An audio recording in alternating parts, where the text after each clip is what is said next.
बिस्मिल्लाहिर्रहमानिर्रहीम। आज के लेक्चर में हम पढ़ेंगे process scheduling and it's type. सबसे पहले हम प्रोसेस शेड्यूलिंग के बारे में पढ़ेंगे। Process scheduling is the activity of the process manager that handle the removal of a running process from the CPU and the selection of another process based on particular strategy। Process scheduling क्या है? जब भी हमारे पास कोई नया process हो उसे select करके रेडी क्यू में लाना और रेडी क्यू में प्रोसेस सेलेक्ट करके किसी खास स्ट्रेटजी के बिना पर और उसे रनिंग स्टेट पे लाना, रनिंग स्टेट से वापस रेडी स्टेट अगर कोई हाई प्रायोरिटी आ जाए तो उन सब ये सब जो वर्क है क्या है इस प्रोसेस शेड्यूलिंग है। यानी select the job to be submitted into system and decide which one run for process. Select the job यानी कोई किसी भी प्रोसेस को सेलेक्ट करके उसे सीपीयू को सेंड करके और ये डिसाइड करें कि कौन सा प्रोसेस कब और किस हाल में सेंड करना है। तो ये सब जो है नहीं हमारे पास है process scheduler, right. Types of process scheduling. Process scheduling है हमारे पास टाइप है, एक है long term scheduler, short term scheduler, medium term scheduler. तो अब आते हैं इसके बारे में पढ़ेंगे। सबसे पहले हम पढ़ेंगे long term scheduler. Long term scheduler हमारे पास क्या है? It's also called job scheduler. इसको जॉब शेड्यूलर से भी जाना जाता है, यानी इसका दूसरा नाम है job scheduler. Determine which program are admitted to be system for process. जब भी कोई नया प्रोग्राम क्रिएट होता है तो वो जो है ना न्यू स्टेट में है, न्यू स्टेट से रेडी स्टेट। तो ये जो है ना ये क्या है? ये लॉन्ग टर्म शेड्यूलर है और यहाँ पर ये डिसाइड करते हैं कि सिस्टम को किस तरह एडमिट करेंगे new process. It select job from Q and load it into the main memory. अब जो लॉन्ग टर्म शेड्यूल है ये सेकेंडरी मेमोरी में होगा और ये यहाँ से जॉब सेलेक्ट करके प्रोसेस सेलेक्ट करके मेन मेमोरी में लाएगा। ये सब क्या है? लॉन्ग टर्म शेड्यूलर का है। जब भी कोई नया प्रोसेस आता है तो वो क्या है? वो सेकेंडरी मेमोरी में होगा और ये जॉब शेड्यूलर उसे मेन मेमोरी में लाएगा, right. For execution process loaded into the main memory for scheduling. Control the degree of multi programming. यहाँ पर ये जो है ना मल्टी प्रोग्रामिंग का डिग्री भी कंट्रोल करते हैं। अगला हमारे पास क्या है? Short term scheduler. Short term scheduler क्या है? It's also called CPU scheduler. इसको CPU शेड्यूलर से भी जाना जाता है। It is the change of process from ready state to running state. जब भी लॉन्ग टर्म शेड्यूलर एक प्रोसेस न्यू स्टेट से लाके रेडी स्टेट में रखते हैं तो ये प्रोसेस रेडी स्टेट से लाके रनिंग स्टेट में रखते हैं, यानी प्रोसेसिंग के लिए रेडी स्टेट से सेलेक्ट करके रनिंग स्टेट में ले जाते हैं। तो ये काम किसका है? शॉर्ट टर्म शेड्यूलर का। It ready to execute all the allocated CPU one of them.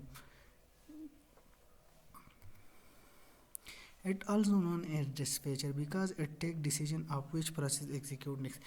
यहाँ पर ये क्या है? शॉर्ट टर्म शेड्यूल ये भी डिसाइड करता है कि अगला कौन सा प्रोसेसर एग्जीक्यूट रन होगा, रेडी से रनिंग स्टेट में ले जाएगा। तो ये सब क्या है? इसे ये डिसीजन में लेकर इसलिए इसे डिस्पैचर भी कहा जाता है।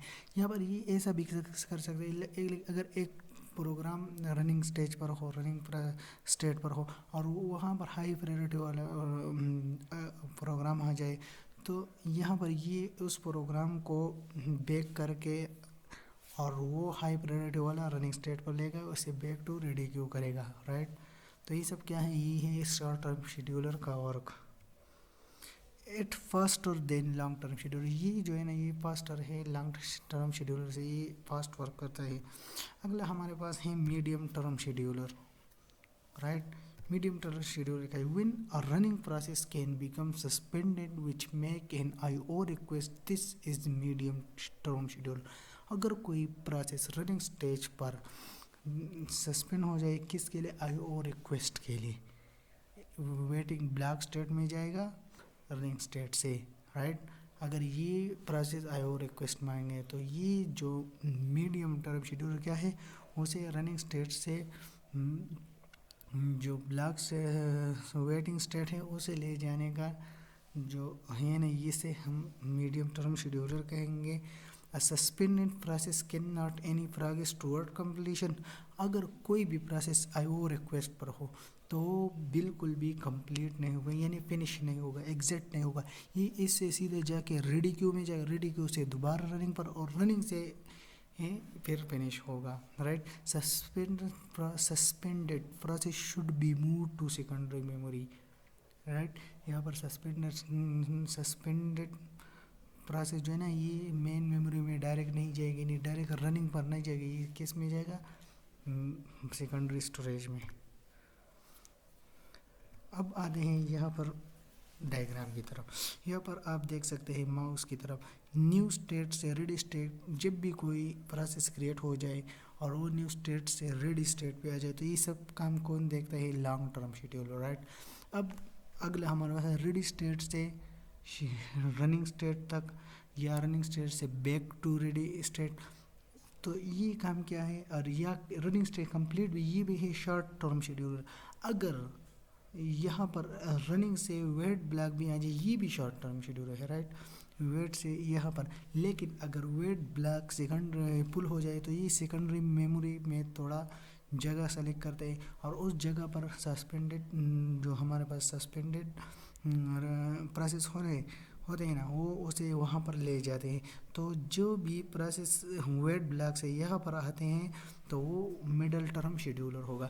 यहाँ पर ये इससे फिर जाके सस्पेंडेड रेडी की तरफ होगा। अगर यहाँ पर कोई जगह बाकी नहीं रह जाए और ये अपना टाइम मुकम्मल करे तो ये इस तरफ यहाँ पर जाएगा, यहाँ से रेडी क्यू में, रेडी क्यू से रनिंग, और रनिंग से एग्जिट होगा। लेकिन अगर यहाँ पर थोड़ा भी जगह बाकी हो जाए तो ये यहाँ से बैक होकर वेट में आ जाएगा, और अपना टाइम मुकम्मल करने के बाद IO कंप्लीशन के बाद रेडी क्यू में जाएगा। तो ये था हमारे पास आज के लेक्चर में short term scheduler, long term scheduler, medium term scheduler, यानी प्रोसेस शेड्यूलर के टाइप। मिलते हैं नेक्स्ट लेक्चर में, अपनी इजाज़त चाहते हैं, अल्लाह हाफिज़।